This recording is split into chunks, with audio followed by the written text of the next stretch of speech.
जड़ पदार्थों से अपनी दृष्टि को हटाइए और अपने चेतन पदार्थ के सन्मुख आइए। जड़ जड़ी है, उसमें सुख नहीं है। चेतन चेतन ही है, उसमें सुख है। इतना विवेक जागृत कीजिए और जड़ का पीछा करना छोड़कर अपना अनुभव कीजिए।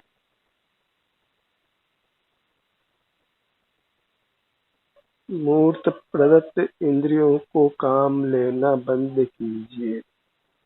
ये मूर्त इंद्रियां आपकी नहीं है कि आप इनको काम में लें।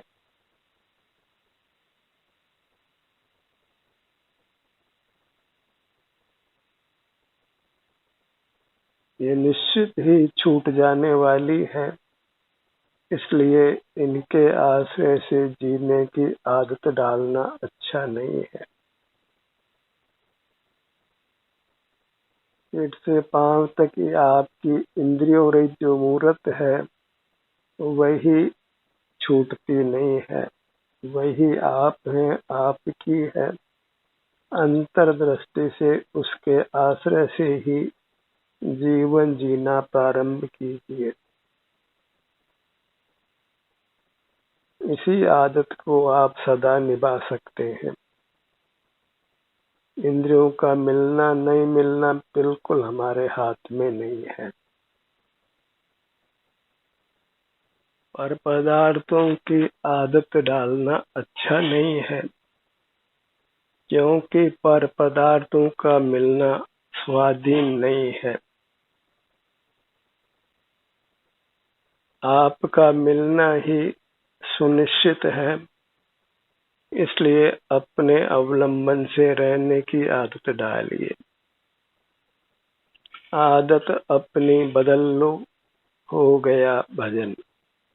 धर्म के लिए या मोक्ष मार्ग में आने के लिए या मोक्ष पाने के लिए बस आदत बदलना है।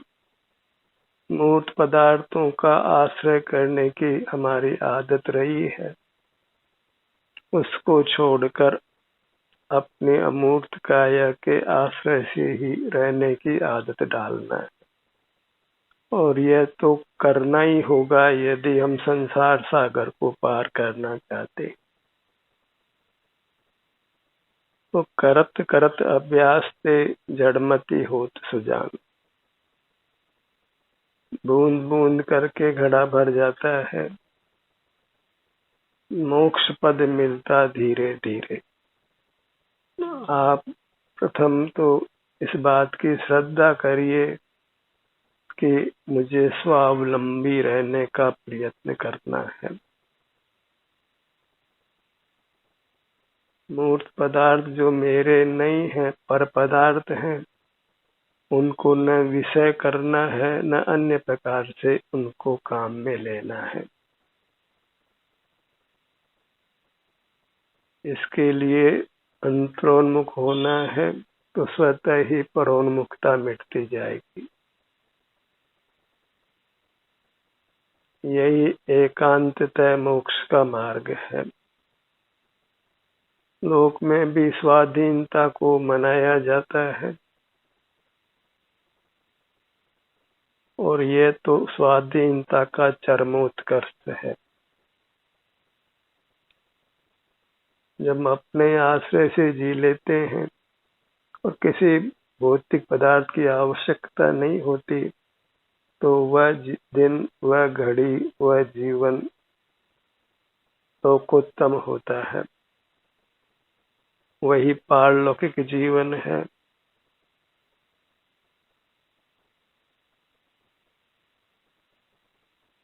भर लेते हैं पेट सभी जिनके है काया।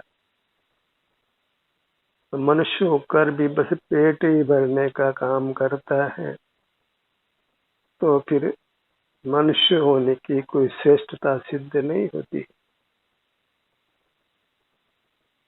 नर भव मिलता है नारायण अर्थात परमात्मा होने के लिए। परावलंबन से छूटकर स्वावलंबी होने के लिए। पशु पक्षियों के पास इतनी न समझ होती है न इतनी अनुकूलता होती है कि वे स्वावलंबन को समझ सकें।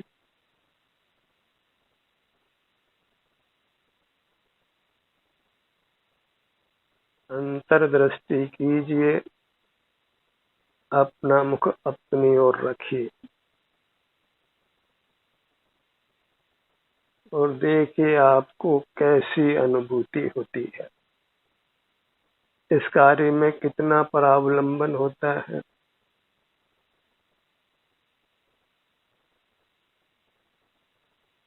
जब अंतरोन्मुख होते हैं तो फिर हम आनंद घन होने लगते हैं। घन का तात्पर्य यह है कि फिर हमारे भीतर मूर्त प्रवेश नहीं कर पाता है, फिर हम मूर्त से प्रभावित नहीं होते हैं, फिर मूर्त पदार्थ हमारे उपयोग का विषय नहीं बन सकते हैं। बम्बार्डमेंट भी हो तो सुनाई नहीं देता है, तीव्र रोशनी हो तो भी ज्ञात नहीं होती है। ऐसी कोई अंतरोन्मुखता की महान महिमा है। जब जीव अंतरोन्मुख अंतर में लीन होता है तो फिर उपयोग बाह्य विषयक नहीं होने से बाह्य पदार्थ जानने में नहीं आते। जिस किसी पदार्थ की ओर हमारा उपयोग नहीं होता है तो भले ही पास में हो तो भी जानने में नहीं आता है। हमारा उपयोग अन्यत्र हो, कोई पास में आकर भी कुछ कह जाए तो मालूम नहीं पड़ता है। ऐसे ही जब अंतरोन्मुख होते हैं, परिणाम अंतर में अत्यंत स्थिर होते हैं, फिर पांचों इंद्रियां अपना काम नहीं करती है। बिना उपयोग के इंद्रियां काम नहीं करती है। पांचों इंद्रियों में ही काम तो हमारा उपयोग ही करता है। उपयोग एक ही है। जब उपयोग अंतरोन्मुख होता है तो फिर इंद्रियों की ओर नहीं बहता है, तो फिर इंद्रियों के माध्यम से मूर्त पदार्थों का जानना भी नहीं होता है। तो मूर्त पदार्थ तो जानने में आएंगे ही, ऐसी अनिवार्यता बिल्कुल नहीं है। और तो और जब निद्रा हमें आ जाती है, दीपावली में कितने पटाखे जलते हैं हमें सुनाई नहीं पड़ते। बाह्य पदार्थों का जानना उपयोग से होता है। जब उधर की ओर उपयोग करते हैं तभी फिर वे हमें सुखद दुखद अनुभव में आते हैं। फिर उनके प्रति राग द्वेष होता है और उससे तनाव पैदा होता है, स्वास्थ्य बिगड़ता है। तो इस सब से बचने के लिए अपने सन्मुख होना है, जहाँ केवल शांति का अनुभव होता है। राग द्वेषों के पर से ही होते हैं, अपने से नहीं होते। दो या अधिक के बीच में राग द्वेष होता है और आप अकेला हो तो फिर राग द्वेष के बिना भी राग होता है। वही परमात्म दशा है। उसी परमात्म दशा को हम अंतरोन्मुख होकर स्पर्श करते हैं, छूते हैं, प्राप्त करते हैं। इसलिए ध्यान वास्तव में हमें तात्कालिक रूप से वीतरागता के रूप से परमात्मा बनाता है, हमें राग द्वेष की आकुलता से बचाता है, उत्तम शांति का अनुभव कराता है। बस नेत्रों को बंद करके बाह्य जगत को याद नहीं करना है, अन्यथा फिर नेत्रों का बंद करना वृथा होगा।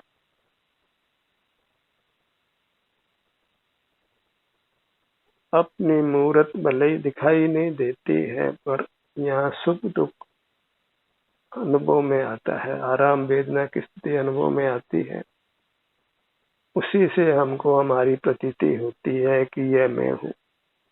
तो इसी का नाम आत्म साक्षात्कार है, आत्म उपलब्धि है। और आत्मा को उपलब्ध कर लेना तो समझ लीजिए कि आधा मोक्ष हो गया। जिक्षण सिर से पांव तक ये मैं आत्मा हूँ, अमूर्त हूँ, सुख स्वभावी हूँ, ऐसा श्रद्धान हुआ तो आधा मोक्ष मार्ग तय हो जाता है। अब तो अंतर में ठहरना होता है, धीरे धीरे ठहरने का काल बढ़ता है, फिर वह पूरी तरह अंतर में ठहर जाता है और आगे आगे तो अंतर में ठहरने की गति बढ़ती जाती है और मोक्ष नजदीक आता जाता है।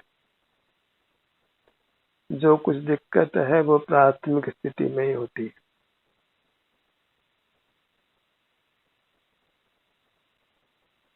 इसलिए प्राथमिक अवस्था में यत्न कीजिए अपने सन्मुख रहने का, अपने ध्यान को अपने सिर से पैरों तक रखने का, और निश्चित मानिए कि आपको आगे आगे इतना प्रयत्न नहीं करना पड़ेगा। किसी भी वाहन को पहले चलाने के लिए उसको लो गियर पे चलाना होता है, अधिक शक्ति की आवश्यकता होती है। ऐसे ही बहिर्मुख जीवों को अंतर्मुख होने के लिए प्रथम अधिक यत्न की जरूरत होती है, और जब अंतरोन्मुख रहने लगते हैं तो आगे आगे सुगमता होती जाती है और शांति भी बढ़ती जाती है, स्वास्थ्य भी फिर सदा उत्तम रहता है, प्रतिकूल प्रसंग भी कम से कम मिलते हैं, और सबसे बड़ी बात है भले ही कोई पुनर्जन्म माने या न माने, भावांतर उसके सुधरते हैं। ये योनियों में, तुच्छ योनियों में उसका जन्म नहीं होता। तो आज का किया हुआ अंतर्मुखता का प्रयत्न दीर्घकालीन लाभ देता है, और वह हो या न हो, पर तात्कालिक रूप से हम क्रोध मान माया लोभ से तो बचते ही हैं, हिंसा झूठ चोरी कुशील परिग्रह पाप से बचते ही हैं, नाना प्रकार के मानसिक विकल्पों से बचे ही जाते हैं, और क्रम से सुख शांति का अनुभव भी होता है। सुख के लिए पर पदार्थों से आशा नहीं करनी पड़ती है, किसी कल्पित परमात्मा के आगे सुख की भीख नहीं मांगनी पड़ती है, अपने सन्मुख होकर ही हम सुख पा लेते हैं।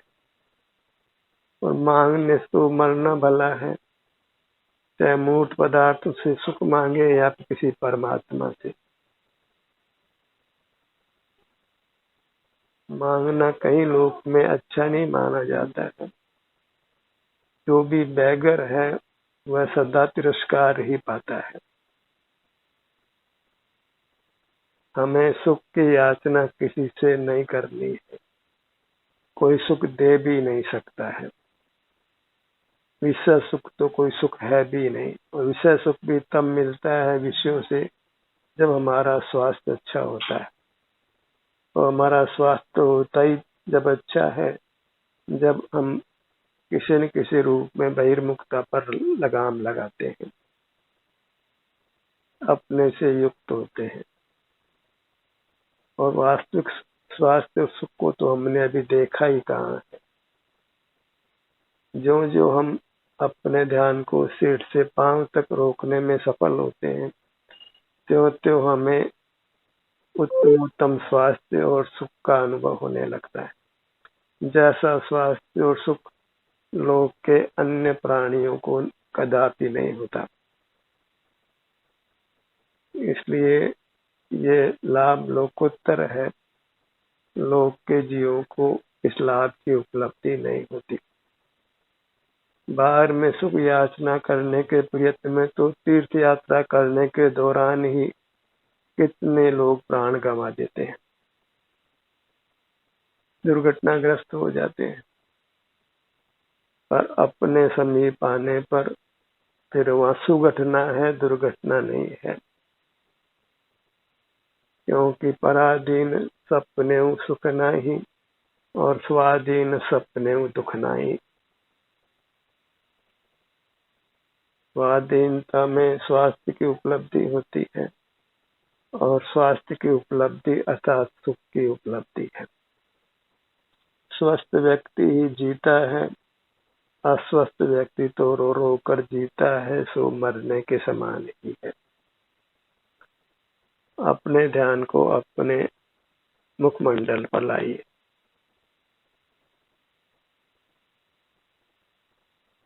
बिल्कुल प्रमाद में नहीं रहना है। इंद्रियों को खोला रखना वो प्रमाद में रहना है। कदाचित हम इंद्रियों को खोल कर रखते हैं, चक्षु खोल कर रखते हैं, तो अंतर में तो ये श्रद्धा कायम रखिए कि मैं जो इंद्रियों को खोल कर जीता हूँ वह कोई मोक्ष का सुख का मार्ग नहीं है।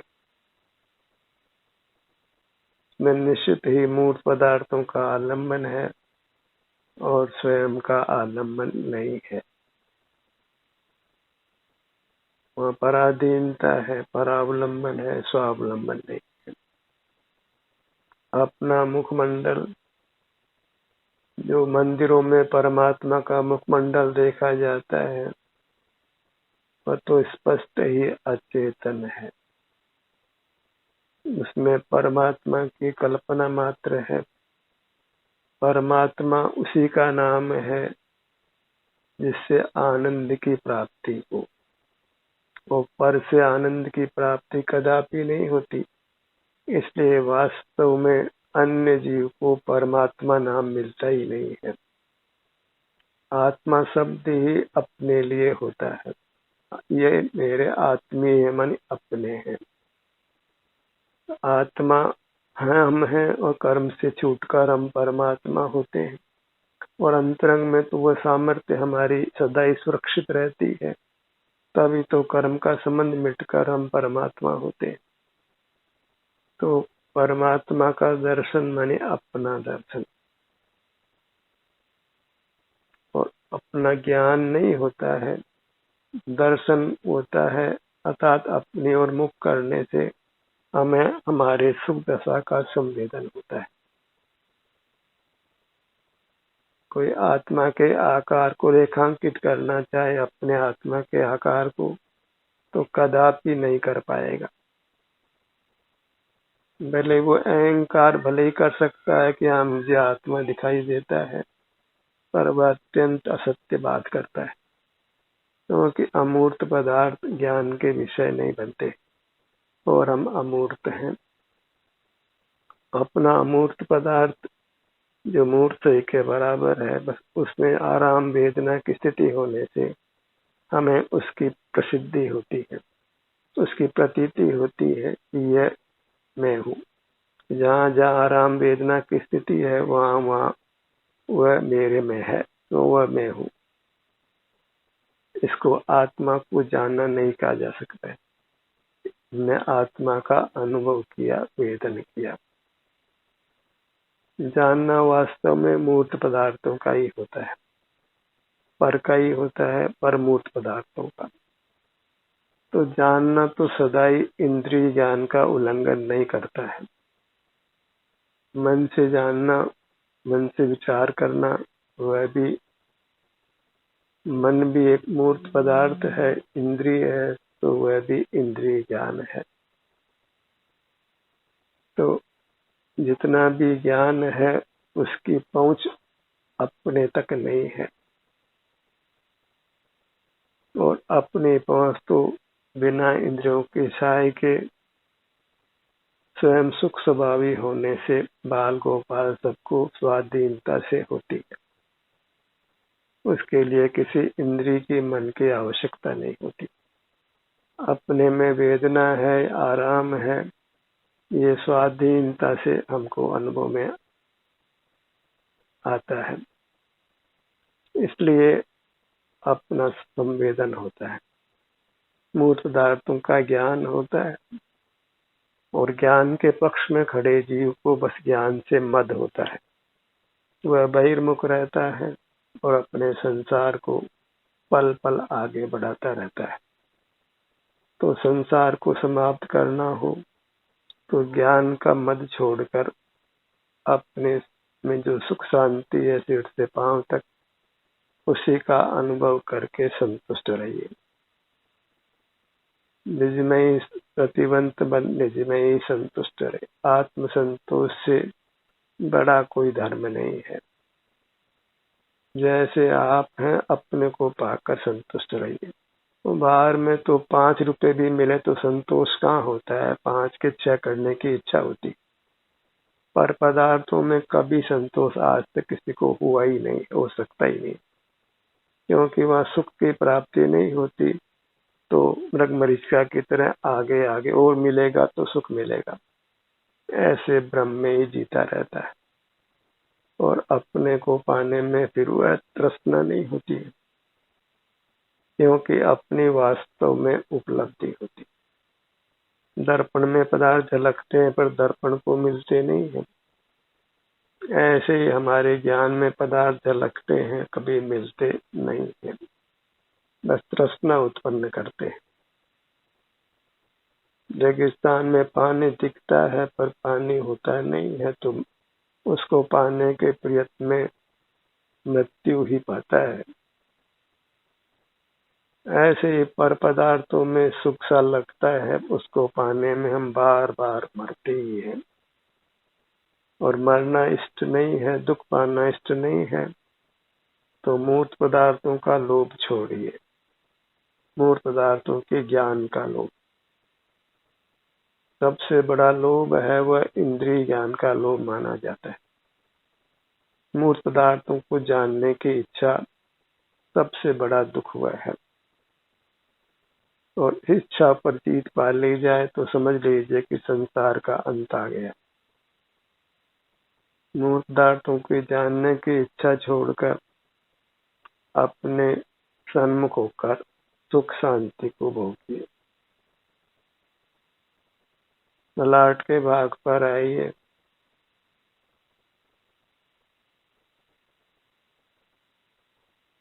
समझ के स्तर पर सब बात स्पष्ट हो तो फिर अंतरोन्मुख रहना सुगम हो जाता है। फिर सहजी वृत्ति अंतरोन्मुख रहती है, अन्यथा यत्न बहुत होता है, उपलब्धि बहुत अल्प होती है। ध्यान करने का जीव प्रयत्न करता है और उपयोग मन भागता ही रहता है। पर जब यह निर्णित हो जाता है कि अपना सुख तो अपने में ही है, बाहर कहीं भी नहीं है, कुछ बाहर मूर्त पदार्थों के जानने के अलावा, कुछ विषय सुख होने के अलावा कुछ उपलब्धि नहीं होनी है। तृष्णा तृष्णा होगी और तृष्णा में यह जीव प्राणों को गंवाएगा। अपने ध्यान को अपने भ्रूमध्य पर लाइए।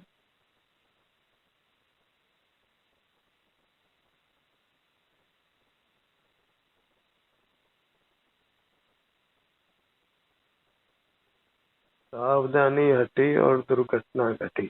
और सावधानी यही है कि हम मूर्त पदार्थों को विषय नहीं करें।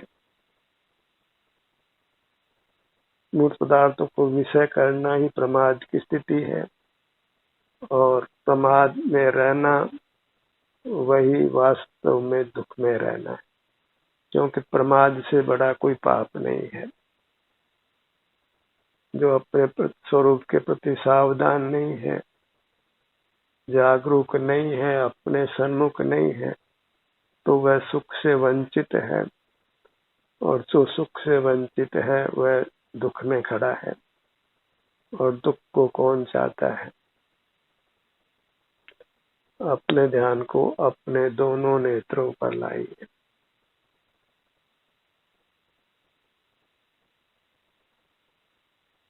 दोनों कानों का भाग। मार्ग बहुत तय करना है, इसलिए प्रमाद में नहीं रहना है। अधिक से अधिक समय अंतरोन्मुख रहना है, अपने अवलंबन से रहना है। सिर से पांव तक अपने वास्तविक स्वरूप को पहचान कर उसी के सन्मुख रहना है। और लोग के जीवों से कोई अनुमोदना की, समर्थन की अपेक्षा मत रखिए।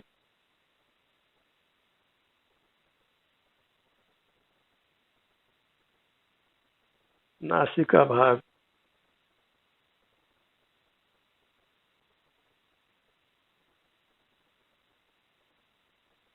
दोनों नथनों का भाग। जो भी संवेदना है वो अपनी है और हम अपने से हमको मुंह नहीं मोड़ना है। जो अपने से मुंह मोड़ना ही अपने से दूर भागना है, और अपने से दूर भागेगा तो अपने से दूर किंचित भी सुख नहीं है। अपने मुख्य भाग पर आइए, दोनों होठों के स्थान पर।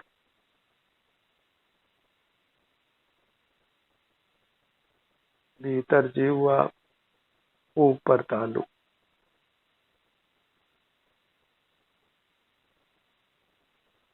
ठुड्डी से सिर तक मुखमंडल, बाएं कान से दाएं कान तक, नासिका से पीछे तक, ऐसा हमको सहज ही एहसास होता है। पहले इसको हम रेखांकित नहीं कर पाए, पर यहाँ आराम वेदना की स्थिति हमारे अनुभव में आती। इस प्रकार अपनी पूरी चिन्ह मूर्त के सन्मुख रहने का अभ्यास कीजिए। होनहार अच्छी है जो स्वावलंबी होने का प्रयत्न करते, उसके लिए कोई सहयोग देता है, साथ होता है या नहीं होता, इसके लिए फिर अकेले ही चल पड़ना होता है। और अकेले चलने में कोई बाधा नहीं है, क्योंकि अपने में संपूर्ण सुख पड़ा है अथाह रूप से। तो वहाँ दुख की कोई संभावना भी दूर दूर तक नहीं है। अत्यंत सुरक्षा का स्थान है, अत्यंत शरणभूत स्थान है।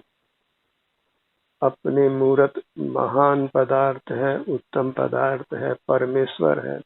हमें वास्तव में अपनी खबर ही नहीं है। अपनी महिमा की खबर से हम अनजान से रहते हैं।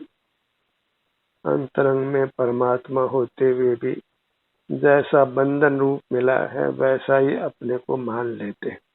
इंद्रियां मिली है तो इंद्रिय ज्ञान रूप ही अपना जीवन मान लेते हैं, और अपने अवलंबन से जो वास्तविक जीवन हमें मिलता है उससे हम बेखबर रहते हैं। अब अपने अवलंबन से हमें उत्तम सुख भोगने का अभ्यास करना है। ध्यान का सत्र यही समाप्त होता है। आपकी सहभागिता के लिए आभार।